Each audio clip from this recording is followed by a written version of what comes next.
မင်္ဂလာပါဒီနေ့မှာက MCTC ကနေဒီ Excel မှာ format painter လေးကိုဘယ်လိုအသုံးပြုရလဲဘယ်အချိန်မှာအသုံးပြုလို့ရလဲဆိုတာကိုပြပြပေးမှာပါအဲ့တော့ format painter ဆိုတာကသူက copy ကူးတာပဲပေါ့နော်ဘာတွေကို copy ကူးတာလဲဆိုတော့ format တွေကို copy ကူးတာအဲ့တော့ဥပမာကြည့်မယ်ပေါ့နော်ဒီကတော့ဒီနေရာလေးက product ကုတ်နော် PRODUCT product COD ဘယ်လိုဟာတွေကို copy ကူးတာလဲဆိုတော့ဒီ A1 ဆိုတဲ့ set မှာ product code ဆိုတာရှိရပေါ့နော်သူ့ရဲ့ font name က Cambria font weight က bold ပြီးတော့ background color green လေးပေးထားရပေါ့နော်အဲ့တော့သူ့ရဲ့ format သုံးခုရှိတယ် font name ရဲ့ font weight ရဲ့ color ရဲ့ background color ရဲ့အဲ့တော့အဲ့ဒီသုံးခုအတိုင်းဒီ M1 ဆိုတဲ့ set ကိုရောက်စေချင်တာအဲ့တော့ပုံမှန်ဆိုရင်အဲ့လိုလေးပေါ်ဖို့ဆိုရင်သူ့ရဲ့သုံးခုလုံးကိုတစ်ခုချင်းသွားပြင်ပေးရမယ်ပေါ့နော်အဲ့လိုမလုပ်ချင်ဘူးမြင်ဆန်ဆန်လေးလုပ်ချင်တယ်ပေါ့နော်အဲ့တော့ဘာလုပ်မလဲဆိုတော့ကိုလိုချင်တဲ့ set ရဲ့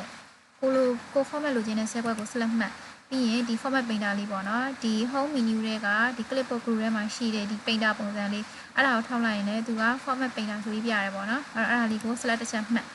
ပြီးရင်ဒီမှာတော့ထောက်ပြီးပေါ့နော်ဒါဆိုရင်ဒီဘက်ကအတိုင်း format တွေ copy ပါလာရပေါ့နော်အဲ့တော့ဒါကကြတော့တစ်ချက်ပဲနှိပ်တာကဒါကို click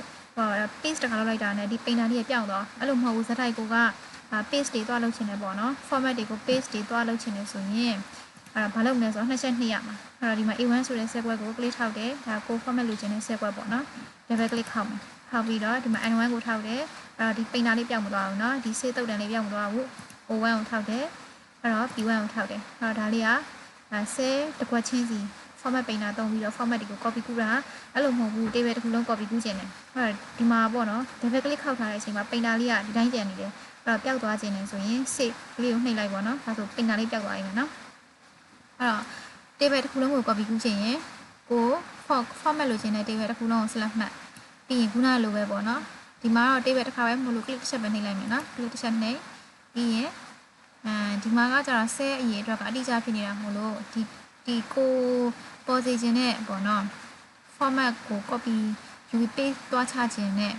ဒီ table ရဲ့ထိပ်ဆုံး set ကလေးမှာတစ်ချက်ပဲနှိပ်ပြီးလိုက်ရရင်နော်ဒါဆိုရင်ဒါအကုန်လုံးကိုသွားပြင်ကြမလို့ပဲနဲ့ဒီဘက်က table အတိုင်း format တွေကိုဒီဘက်ကို copy ကူးကြတာပေါ့နော်အဲ့တော့ဒါလေးကတော့ format painter လေးကိုအသုံးပြုပေးသွားတာပါအဲ့တော့ဒီ format painter ကဒီ table ဆွဲတဲ့အခါဒီ Excel နဲ့အလုပ်လုပ်တဲ့အခါဒါလောလောကူကူနဲ့ပေါ့နော်အလုပ်တစ်ခုမြန်မြန်ဆန်ဆန်နဲ့ပြင်းရောက်စီမှာပါ